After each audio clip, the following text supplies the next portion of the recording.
Hello, good evening, and welcome to the TNT Show. You know, we are now in our second century of shows. I'm John Drummond, and I'm your host for the next 60 minutes. Thanks to you, the TNT Show and Indie Live are growing and going from strength to strength. We're delivering more shows and a wider range of shows than ever before. You should check the website to see what's coming up. You'll be astonished.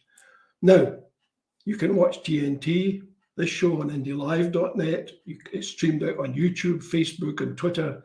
Plus, you can check out all the previous shows, i.e., if you have the time and the interest and the enthusiasm, you can check out all 100 shows that have preceded this one. Well, as I often say, it's been another great day for British democracy. Today, Tory Chris Patten, he of Hong Kong fame, he was the governor there for a while, said, "We don't have a Conservative Party. What we have is an English nationalist government with a cult of Johnson." At least I think he said cult. Yeah, I'm pretty sure he did. We also hear today from ex-diplomat Alex Hall, who said that for her, a low point was when she heard a senior British minister openly and offensively in front of a large US audience dismiss the impact of a no-deal Brexit on Irish businesses as just affecting a few farmers with turnips in the back of their trucks. Today, Alex Hall revealed that that minister is Liz Truss, the very minister who's looking after the Northern Ireland Protocol. Oh boy, you couldn't make it up. You know, tonight we have a special guest and about a special subject too. We'll be talking claim of right, Treaty of Union, Scottish Constitution, and much else besides. Got questions? You know how to contact us, please. Tonight we are joined by Sara Salyers. Sara's here for a full hour and she'll be taking your questions live. And there's still time to get your question considered. You know, all you have to do is go to all the details at IndieLive.net. Well, the TNT show stands for The Nation Talks. So in many respects, this is your show. We're live and we're free. So no license, no problem. Now, to our guest tonight, The Nation talks to Sara Salyers. Thanks for joining us, Sara. How are you? Hi, I'm fine. Very glad to be here. Thanks for having me. Good. Where are you joining us from tonight? Dunfermline. Dunfermline. Oh, yes. Lovely. Yes. As a long-time resident of Kinross, Dunfermline is very familiar to me. So, Scottish constitutions, claim of right, all this sort of stuff. I mean, let me ask the basic question. Does Scotland have a constitution? Well, for most of my life, I had no idea that Scotland did. And like most of us, if I thought about the UK Constitution, I knew about Magna Carta or the Bill of Rights. But in the last few years, and particularly the last year, I, along with a few others, began excavating a document called the Claim of Right Act that was passed in 1689.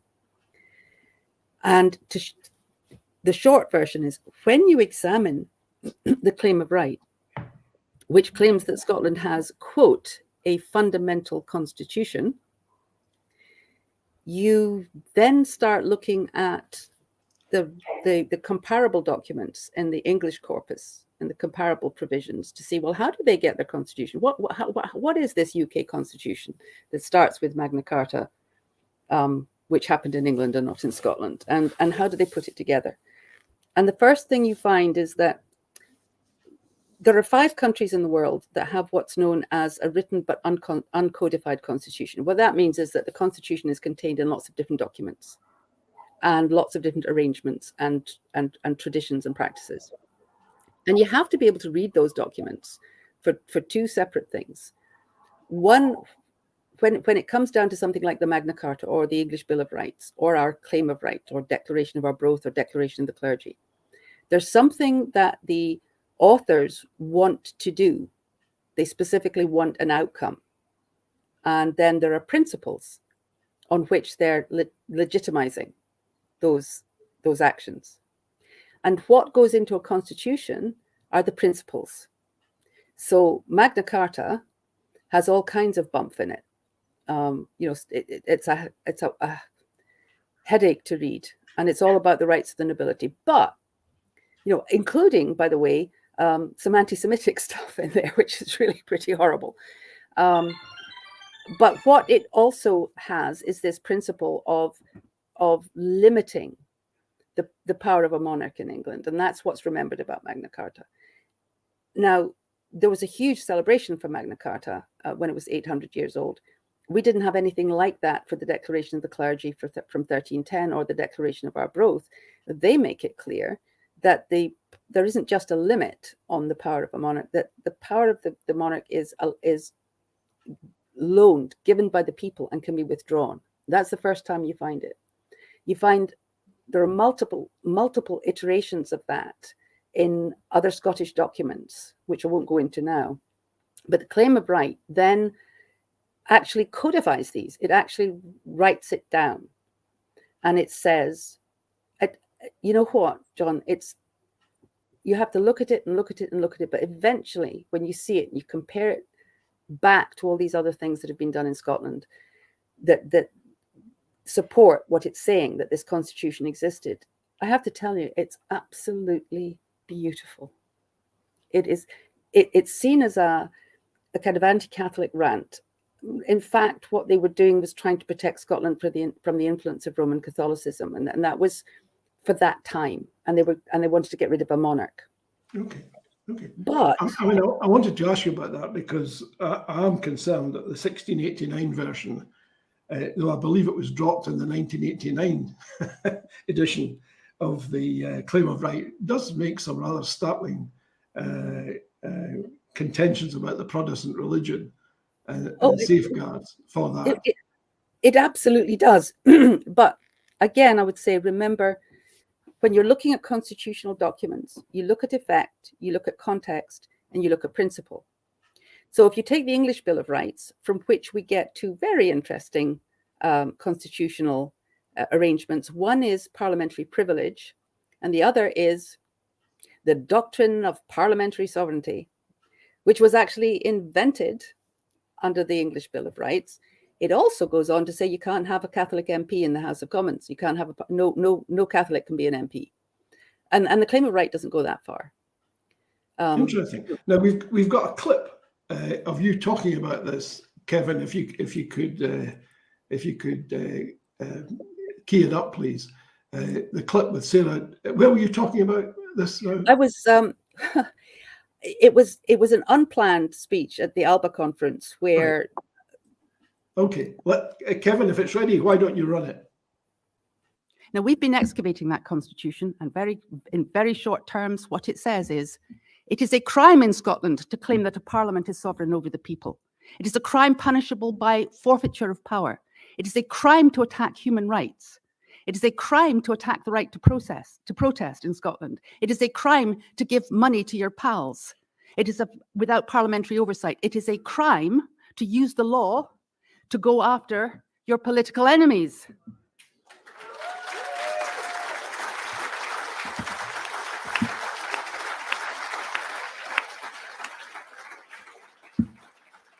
Power in Scotland is vested in the people, and that we need to support the movement that is looking to create that grassroots tidal wave that says to the whole of Scotland and the whole of the world and the international courts, this is our law, this is the crime that's been committed against us, and we will, thank you very much, be reconvening the Assembly of the People that was known as the Convention of the Estates, putting this government on trial, and when they are found guilty, sacking them. So please.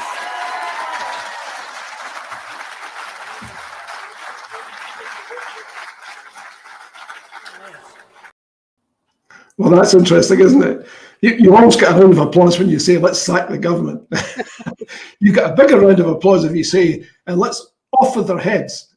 No. Seriously. No, I mean, it's every speech I ever made when I wanted to reach out to the audience, it always criticised the government. But seriously, I mean, there's some serious points in here about governance, and I'm so glad you said what you said, because I'm not sure that.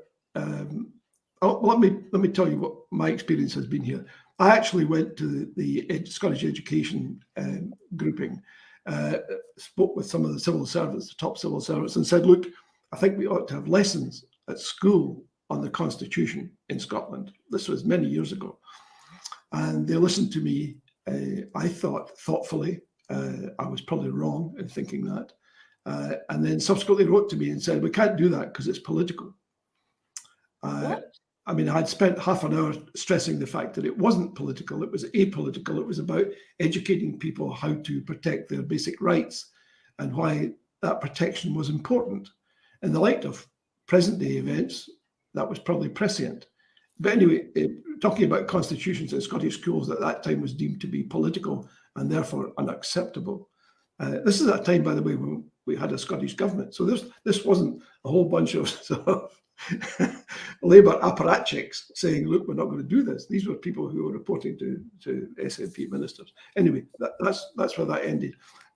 However, things have moved on since then, because some of the main movers and shakers have picked up on your point about the claim of right.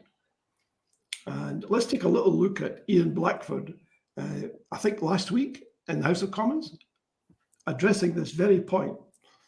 Kevin, if you could run that, I'd be grateful. We're not seeking the Prime Minister's permission.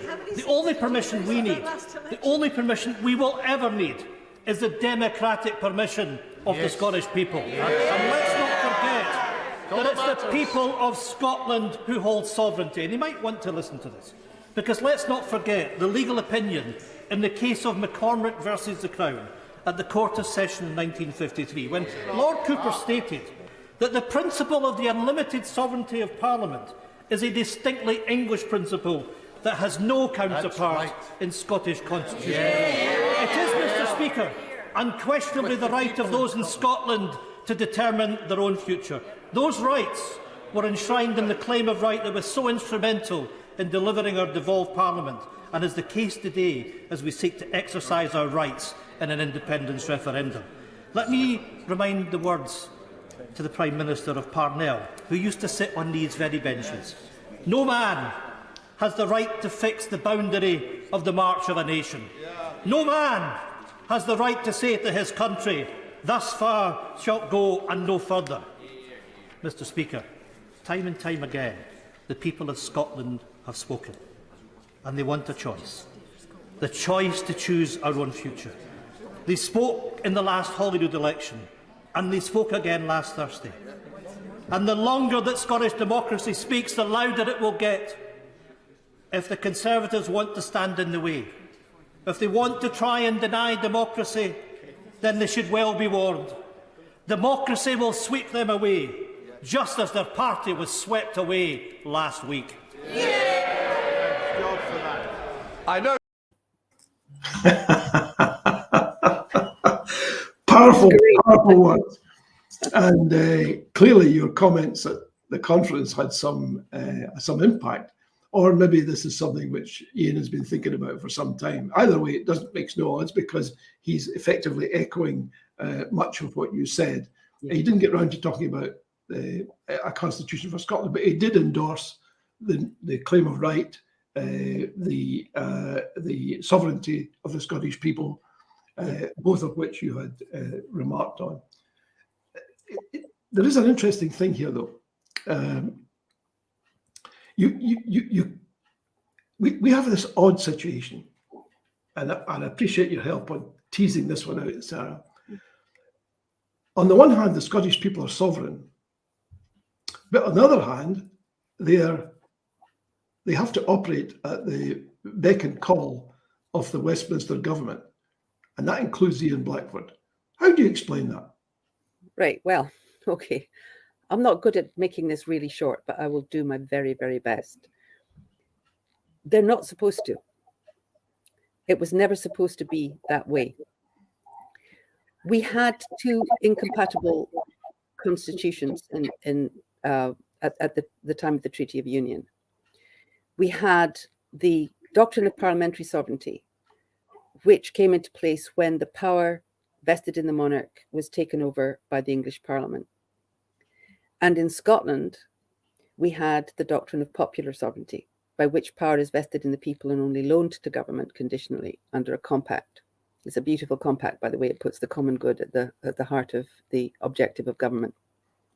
So how did you take these two? How could you take this feudal pyramid, top down, you know, the most privileged at the top and people that don't count at the bottom, you know, system, and reconcile it with one which is much more horizontal, which is based on a very, very old set of reciprocal rights and obligations? Mhm. You can't make them. You can't make them match. You can't make both, into one. So what we did was, and it's a really interesting story. I mean, there was real kind of midnight riders carrying posts from the commissioners to the elders of the Kirk of Scotland and the nobles in, sitting considering what they were, as the deadline approached. What they did was they agreed that the constitution in England would remain and the constitution in Scotland would remain, and that was a cobbled up, compromise. How can that be, Sarah? Well, they put a provision into the treaty, a condition, and you can read it in the preamble. It wasn't always immediately available, and it hasn't always been obvious, because quite a lot of our texts were lost. A lot of the context was lost. A lot of it quite deliberately. But in the preamble to each of the acts of union, which, by the way, are acts of ratification, they ratify the treaty and bring it into force. They can't exist without the treaty, and they certainly can't replace it. There is this condition that a Scottish Act passed in 1706, which specifically mentions the claim of right, had to be inserted and ratified along with all of the articles of the treaty as a condition of both the treaty and of the continuation of the union. The union could not continue if this did not remain in place. What subsequently happened was that, and I haven't, as I put it, excavated how this happened, but eventually it was represented as being, well, this was about preserving the Presbyterian Kirk in Scotland and nothing else. And so as long as the Queen takes her oath, coronation oath, and the oath to uphold the Church of Scotland, they are upholding the condition for the treaty. But that's not true. It wasn't what was understood at the time. The spy, William Defoe, and one of the earliest journalists, was very much in favour of the union, wrote about this, saying Scottish people should be very happy because their constitution will remain in place. As to the limits of government and obedience, it was very well understood that what was happening was that the condition for the union continuing, for the treaty being concluded and the union continuing, was that the claim of right would be upheld. There were some safeguards built into the Act of Union. Yes. However, the reality is, for all practical purposes, these have been effectively ignored. Yeah. Because we have what we have. And I know for a fact, because we discussed this in an earlier program, that the Treaty of Union was breached within a few years of its signing. It was. And there were no repercussions. No. And the result has been, since then, it's been breached on a number of other occasions. And again, there have been no repercussions. Well, so the basic point is, however it was used or abused, as you might put it, the reality is we are where we are. Yeah.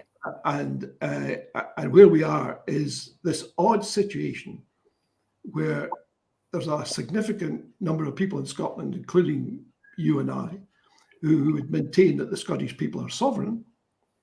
But the reality is that they are governed under a completely separate constitutional precept, which is that the Parliament, the Crown and Parliament is sovereign. Yeah. So these two things cannot exist together. I mean, they're incompatible. But the reality is they've worked. This is the great irony here. This system has been in operation now for over 300 years. How do you explain that? I think the person who would tell you what it worked really means is probably Alf Baird. what has worked is a systematic colonial oppression by a numerically superior state apparatus over a numerically smaller effective colony. So it hasn't worked for Scotland. But you made a point about the treaty, and the thing is, there are certain provisions in the Treaty of Union that allow Westminster to alter its provisions, and some of them had to be altered. You know, you can't keep the price of salt where it was 300 years ago. But then, as again, that's effect and not principle. But the point about the claim of right, and the point about the fact that it was understood that this was a constitutional arrangement in Scotland, is that it's a precondition. It's not part of the treaty. They've shoved it in as with Article 25, but if all you have to do is read the preamble, it is not part of the treaty. It is the condition on which the treaty is concluded and which the union may remain. We have an international system of recognition for national constitutions, which Scotland's absolutely meets. The Claim of Right is the only constitutional document in the United Kingdom which states, therefore, has a written version of a constitution. It states that there is a fundamental constitution. Okay. And, I mean, nothing in what you've said is dramatically new, because I remember Neil McCormack. I met with Neil McCormack when I first became interested in constitutions, and he had done some terrific work on a constitution. He used the Claim of Right as a kernel. But he didn't claim that was a constitution. He said we'd have to develop a constitution, because the Claim of Right is by necessity is a restricted document. It only deals with certain component parts. It does deal with the essential principle, the precept. The mainspring is that the people are sovereign, and they can get rid of an administration they don't like. So there's no security of tenure in Scotland. But it's a million miles from being what most countries would regard as a constitution. The Claim of Right by itself doesn't present a whole constitution.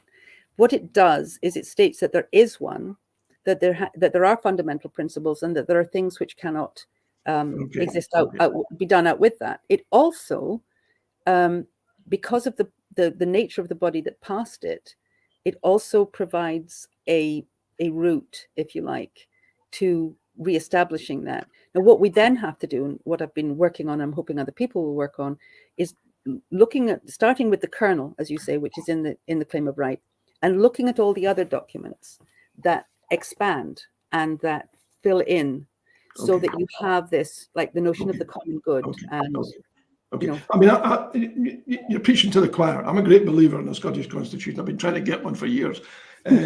But my concern is not so much whether I get a constitution or whether you get a constitution or we all get a constitution.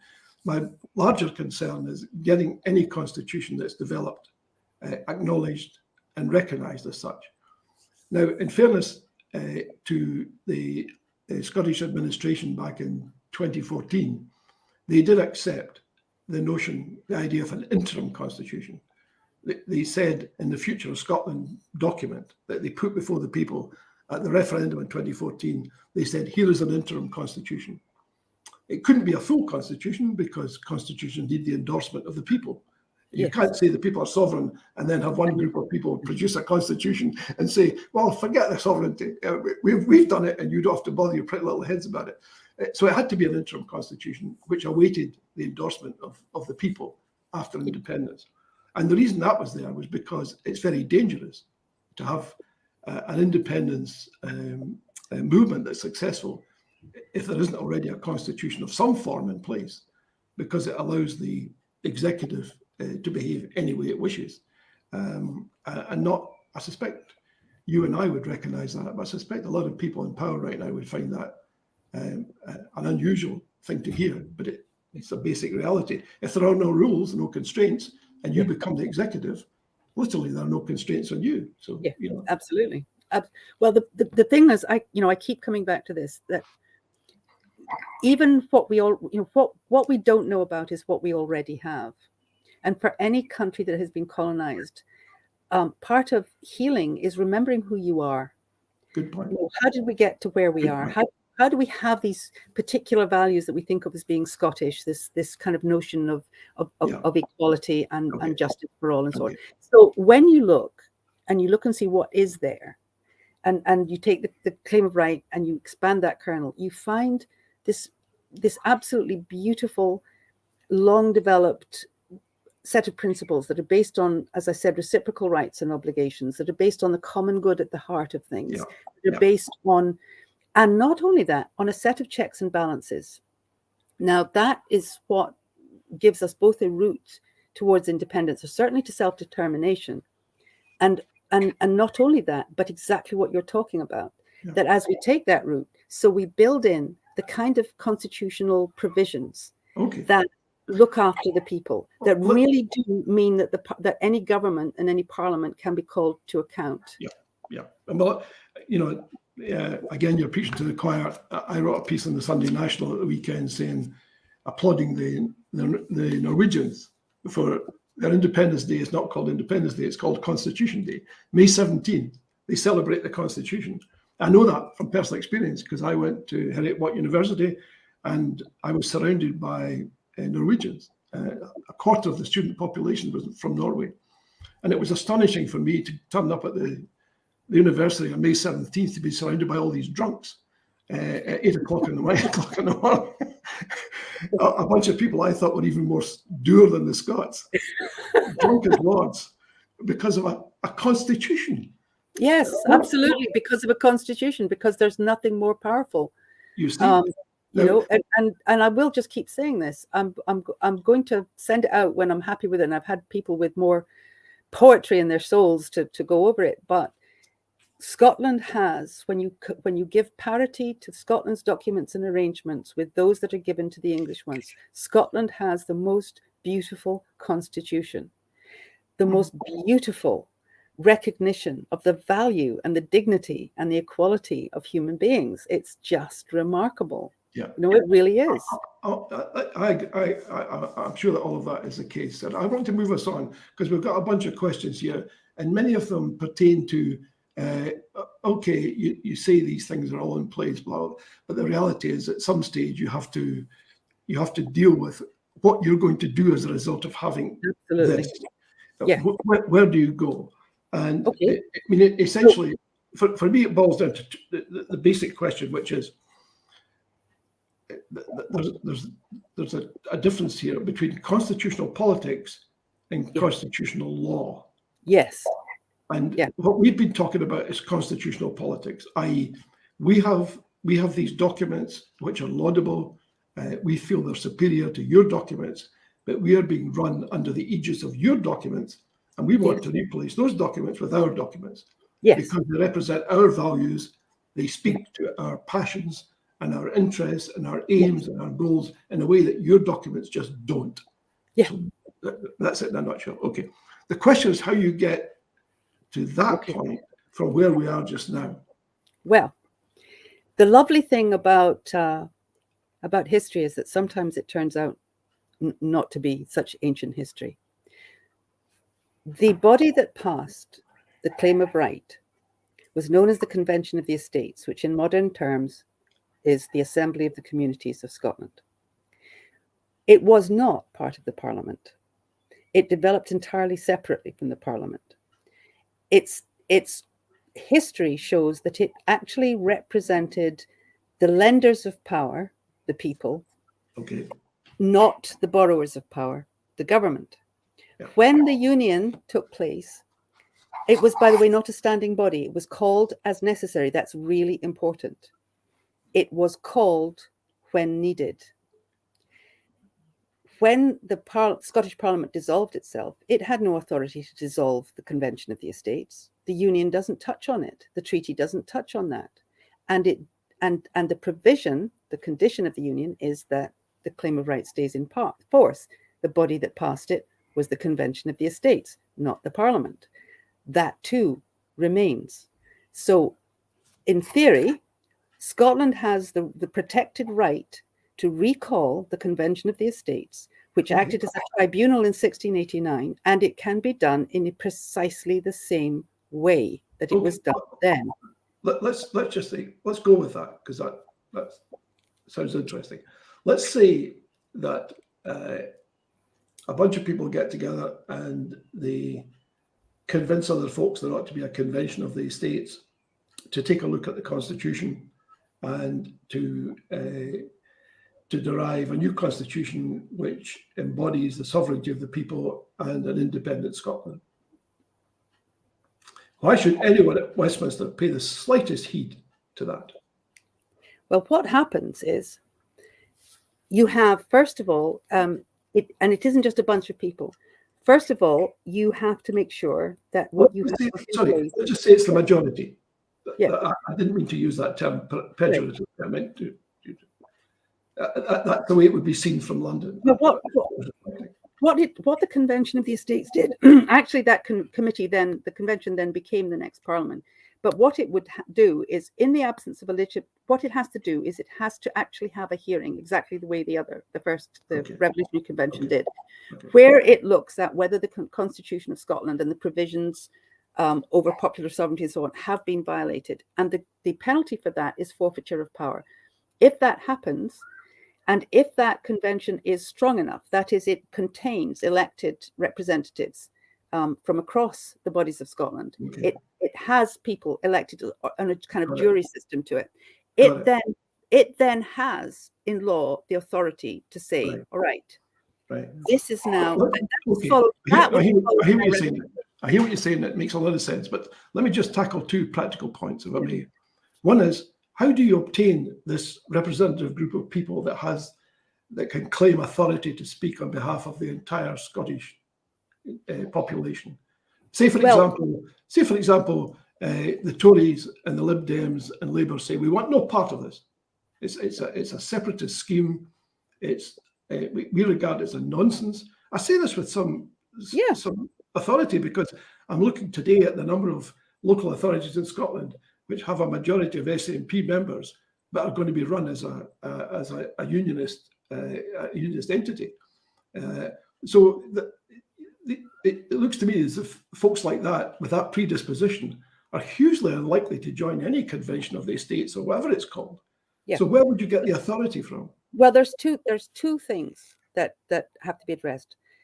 First is the job of persuading as many people as possible, as many of the people as possible, and as many elected representatives. And when I say elected representatives, I mean, anybody who has a constituency. That includes trade union representatives, that includes councillors, that includes, which would have been the borough representatives previously.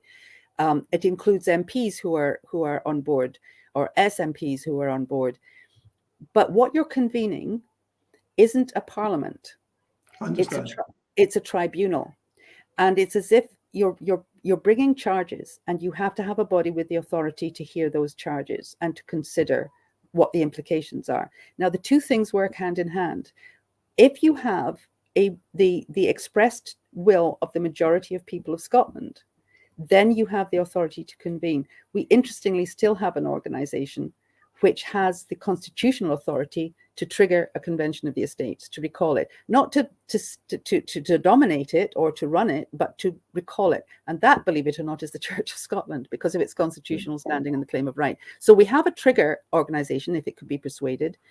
We have the will, the sovereignty of the Scottish people, which we would have to get their permission. But we have something much more important. We have a crisis in Scotland. We have children suffering from the diseases that come with malnutrition. Yeah. We have homelessness that we have never seen before. Yeah. We have people who will die this winter because they cannot heat their homes. Yeah. We have parents who cannot manage to feed and clothe their kids, and it is going to get worse. And under these circumstances, somebody has to say to the people of Scotland, we can offer you a route. Because if we put this on public trial, if we do this and we find a way to do this, we put back a constitution that says that the suffering of the people of Scotland is absolutely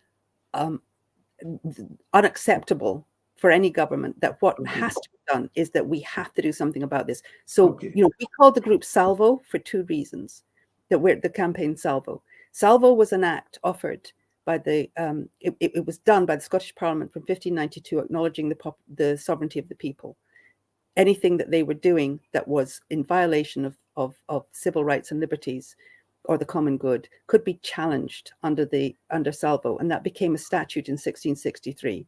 And a Salvo is also saving. So that's why the group that I'm part of that is pushing this Salvo. I hate to take us back to the sort of whole cold hard facts, because I'm broadly sympathetic to what you're saying, but I'm deeply aware of the practicalities. The practicalities are, however much you claim the authority of the people, you have to have some mechanism at the end of the day that says that the people accept what you maintain. Yes, that's and that's a big challenge. Yes. The second challenge, which I think is even greater, and I would like your views on this, you have to convince at some stage, hopefully sooner rather than later, the international community that you have the authority to make the statements you're making and to put in place the arrangements. Because if you don't have that, I can guarantee you that this will be a short-lived infant. It will not survive the rigors of being exposed to the vicissitudes and the strange winds of international opinion unless you've got that on board. Yes. Now, you can't do that overnight. You'd have to have a bunch of people out there spread across the world saying, look, this is legitimate. And I can tell you that the UK government is never going to agree to facilitate that process unless you negotiate. So the question is, and it always resolves, every secessionist or separatist group always has to face this essential quandary, which is you have two choices in becoming independent. One is you can declare UDI or you can negotiate. It sounds to me like what you're describing is a form of UDI. In other words, you go down this route, you legitimize it with the Scottish people, and then you say to the world, that's it. You need to accept this because we've spoken. Have I misstated what you're saying? Almost, because you see, the thing is, we can demand that they return our constitution. We can say to Westminster, you are in breach. Right. And what we plan to do is to really get this movement, and we may or may not succeed, but it offers the hope of real change in Scotland, and we need it. Hang on. So what we do is we can put it to Westminster. You're in breach. If the union is to continue, you have to put the constitution back in Scotland. Okay. So the catch-22, they acknowledge that. They also acknowledge that we have to put in place the old mechanism. Okay. And that has to be properly authorized. Okay. Or they can refuse, and we can go to the international community and say, we have a constitution, here it is. Yeah, okay. Much more robust. Let me tell you what I think the international community will say. They will say, you need to go back to London and have a chat, because we are not going to take your word on this. We need their assurance that what you're saying is legitimate. They're not going to give you that. They have, you know what? They're not that tied to, particularly now, to the will of Westminster. Any country, any nation can appeal and can say, under the existing criteria, do we have a constitution here, and do we have the right to have it in place? Yes. We've already had conversations with people in different European countries, including people, EU officials, who had no idea, absolutely no idea, that Scotland had a constitution as easily demonstrated and evidenced as the English constitution. Sara, you and I are singing from the same hymn sheet here. I'm not disputing any of that. I'm simply taking us to the practical points that have to be addressed in order for what you're saying to become effective. And what I'm suggesting to you is there's only two routes. You either go down the Rhodesian route or the Irish route, for that matter. In 1919, Ireland withdrew and said, enough's enough, we're through, that's it. But that was UDI. I mean, that was not a negotiation. It only became successful when they sat down with the London government and agreed a package. And that package included dividing up their own country. But that was the price they had to pay at that time. It ended up being a bit of both. And I think the thing to remember is that if you want to negotiate, you need to negotiate from a position of strength. I agree. So our strength lies in the fact that we have the right to provisions in Scotland that require Westminster to admit it's not sovereign in Scotland, that require checks and balances and a body of oversight that keeps Parliament. I got that, but let me just. So, what I'm saying is, what we hope is to create the demand, such an overwhelming demand, for what is legitimately ours. That I agree with all of that. I'm simply wanting to explore the practicalities of it, and the practicalities. I mean, for example, when you talk, there's a lovely example in Australia of exactly what we're talking about, where you have these two contrary forces in many respects. And before everyone jumps down my throat, please have a thought here that I'm not being dismissive or in any way denigrating anything that we've discussed tonight, but there is an example here from Australia. And it's the condition that the Australian Aborigines find themselves in, and it's this: the land belongs to them, categorically. The land belongs to the Aborigines, but it's in the possession of somebody else. So, to return it, either the law needs to change, i.e. that the law recognises, as you say, that the Aborigines are sovereign and it's their land, or the law must be overturned. In other words, the Aborigines say, we're not going to do this, not going to do that, UDI. Yeah. That's it. We're not going to, we want no truck with you ever again. The problem with that, and it's an issue of possession. Scotland, who say, look, the land sovereignty belongs to us. You got a bunch of people in London saying, no. The way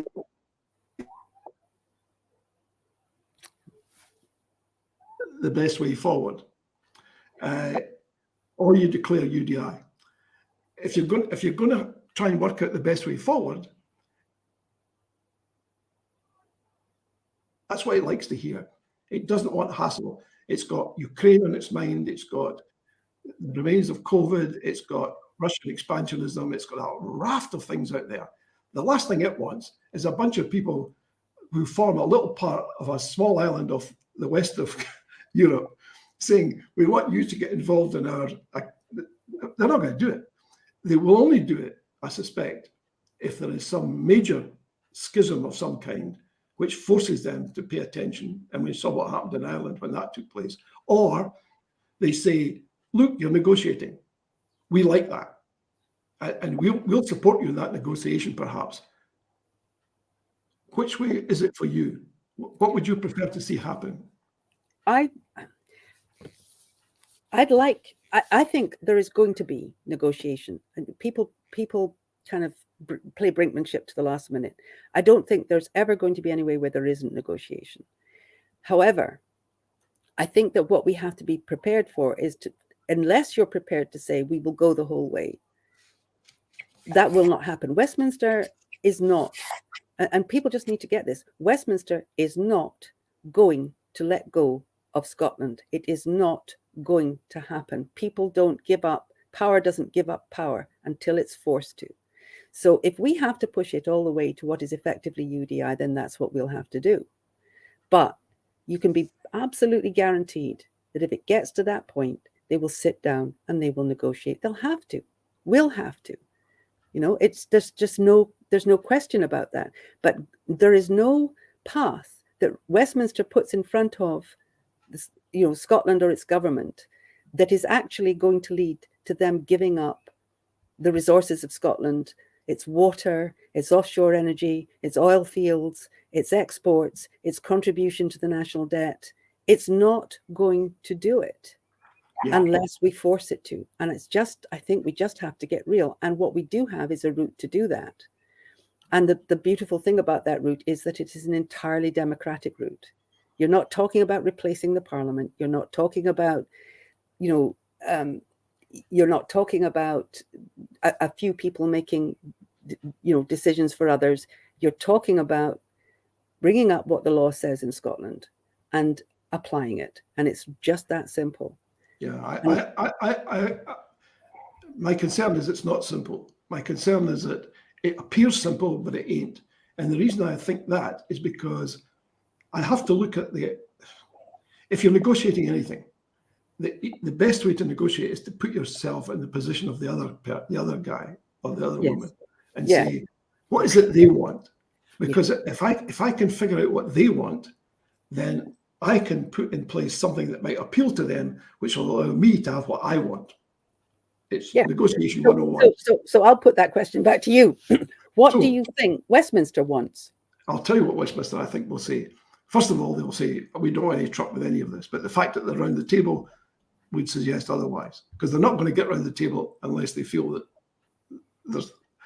it's more damaging not to be around the table. But let's assume they're around the table and there's a discussion about what they want. They're almost certainly going to want Trident to stay. They're almost certainly going to insist on cheap energy. They're almost certainly going to insist on cheap water. They'll essentially have to recognize that all of the stuff they said before was not accurate, i.e. they need Scotland desperately. Yeah. And that will be a chastening experience, I expect. But that's what politicians are good at. You and I suspect, would be hopeless at this, because we would say, come on, I said to you last week I wouldn't do this. Now I'm saying I'm going to do it. And it's an article of faith for me. You and I can't do it. I suspect we can't do that. Politicians find it dreadfully straightforward. They'll say, well, sadly, yes, it's worrying, but yes. Grow up. It's realpolitik, and so they would negotiate. And I think we would, and there would probably be there would probably be a process towards independence, i.e. Westminster would agree that in 5 years' time. The reason I say all of that is because that's precisely what they did with most of the Commonwealth. Yes. They said, okay, you're leaving. So anyway, we have this document here, which we used in Canada, which we used in Sri Lanka, and we'll just change the name at the top. Yeah. Fill it in, fill in the blank here. Fill in the blank, yeah. Now, of course, it's not going to be as straightforward as that, because there's entanglements that don't exist when they talked about Barbados, when they talked about Canada, when they talked about Australia. But nonetheless, at the end of the day, back in 1867, Westminster, the Statute of 1934, could be a sovereign country. It took that length of time for things to happen. I'm not suggesting it's going to take that length of time. Assuming we're all successful, it's going to. But we have to reconcile ourselves to the fact that this could be a lengthy process. It could. I think it's also an urgent process, because we're talking about what happens when we get round the table. We're not going to get Westminster to the table until we have something very powerful to force its hand. They're not, we saw how the referendum in 2014 was run, and without anything going on behind the scenes, the breach of the Edinburgh Agreement, the media loading, under no international standards whatever was that referendum conducted in a fair and decent manner, and nor should its result have been binding in any way, because it didn't meet international standards for a fair referendum. We'll never get a fair referendum. We know that. We know that until we have something, until we have something powerful and that cannot be ignored to force them to the table, they will not come to the table. And I, most of us have spent a lifetime looking at how do we do that? How would we do that? Back in 2014, at the end of after the referendum, Alex Salmond said something very interesting. He said, it's up to the people of Scotland now, which would have been a very silly thing to say if he hadn't meant more than, would everybody just been to vote? That was supposedly the people of Scotland. And that's what started me on this, on investigating, that he was talking about something. We have something. We have popular sovereignty. We may not know exactly how to use it in every possible way, but we know that it's there. We don't know how quickly or how powerfully it could come into its own, but we have to try, because that is something we absolutely have. We absolutely own that, and we have something to be proud of. And if we start there, that most Scots have no idea that they have a democratic tradition that puts the English one to shame, that they have principles that have helped form who we are, that we need to begin living. We've always looked after one another. That's absolutely inherent in that, in our constitution. Putting that back into place, beginning to demand everything that says, will create it. We talk about political reality, but we're talking from where we are. We're talking for what we've seen and we're used to, and that's how it is. But when things change, that changes. Yeah, I mean, I can see all of that, and I mean, it sounds entirely laudable. But at the end of the day, you do have these practical difficulties. But when we interviewed people from Scotland and Europe a couple of weeks ago, one of the interesting things they said, and by the way, one of these folks was from Rome, and the other one was the other one was from Hamburg, and they both said the same thing. Scotland needs to be more assertive. You guys put up with a lot, and you need to be more assertive. You've got a fine country. You've got great values. You've got so much going for you. Very well educated student base, for example. But you need to say so. You need to tell people this is the case. And you're absolutely right. One of the elements of society that appeals to people outside of it is what its values are. Yes. In other words, you need to be very clear to people, both inside and out, that these are the things we stand for, and these are the things we will not stand for. In other words, we will not stand for bigotry, we will not stand for racism, and we will not stand for being hostile to necessarily to reasonable immigration. And that's a declaration, if you like. That's a saying to the world. But the first place you have to have that conversation is with yourself. Because if one part of you is saying something very different to the other part, then people quite reasonably say, well, I'm not sure what you stand for. Because, I spoke to Sara and she said this, I spoke to somebody else, they said that, So you have to write it down, and you have to be very clear.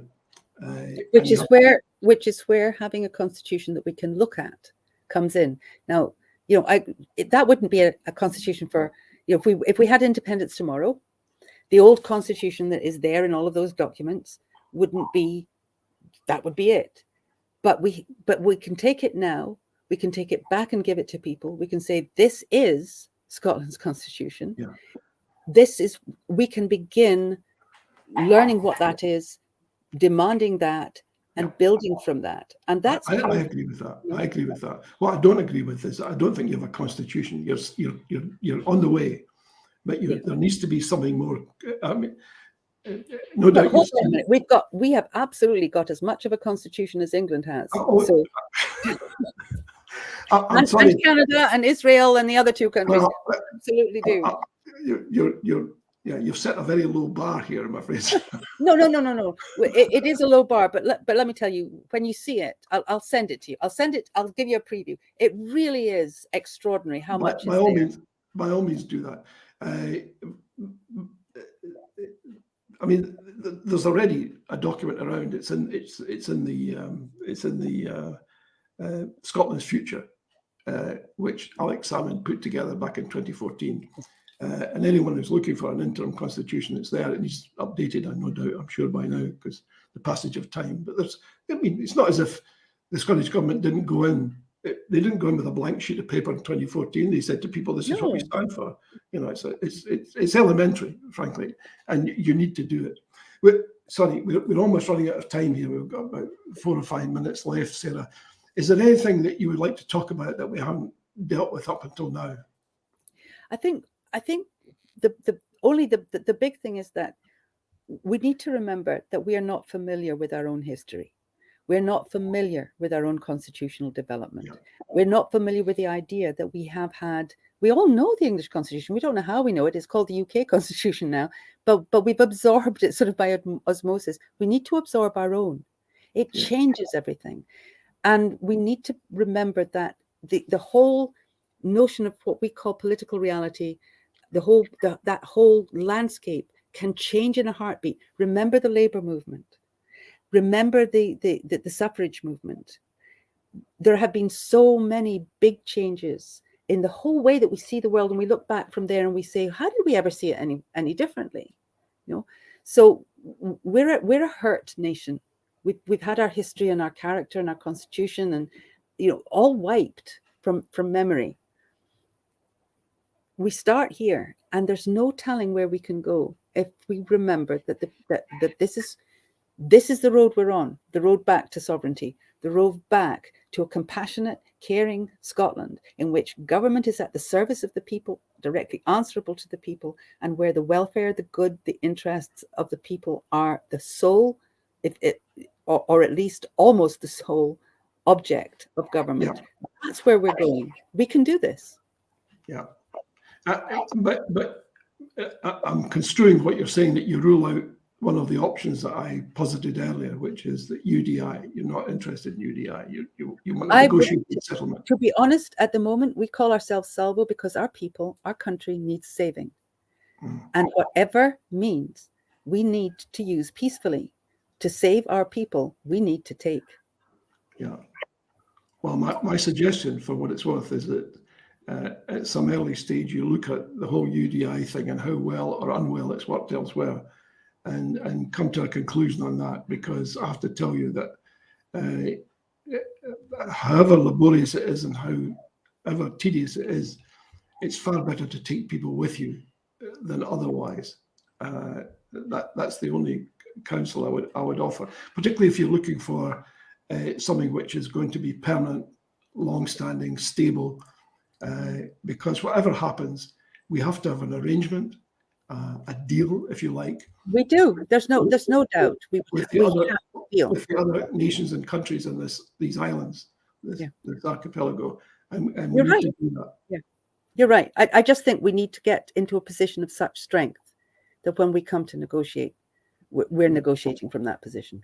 Yeah, I hear what you're saying, because that's the way negotiations tend to work. I mean, back in 2014, it was clear that David Cameron accepted the Scottish Government's position that they had complete and utter authority to carry out a referendum.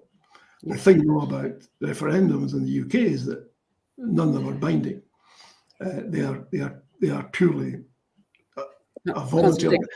They have to be endorsed by the constitutional authorities, whoever those are, which usually means Westminster. Let me just point out that if the people in Scotland are sovereign, which they are by law in Scotland, then there is no such thing as a consultative referendum in Scotland, because if the people speak, they've spoken. End of. Yes, but that would be unique in the way things are done in this island. Up until now, even the Brexit referendum was purely advisory. It then became endorsed and then changed to become a hard Brexit as we went along. So I'd be very careful about.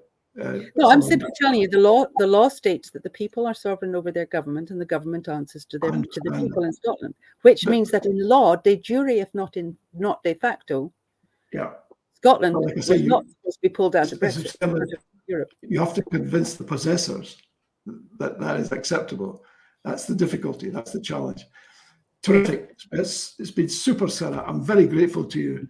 If you want to come back at some stage once things are up and running and tell us some more, feel free.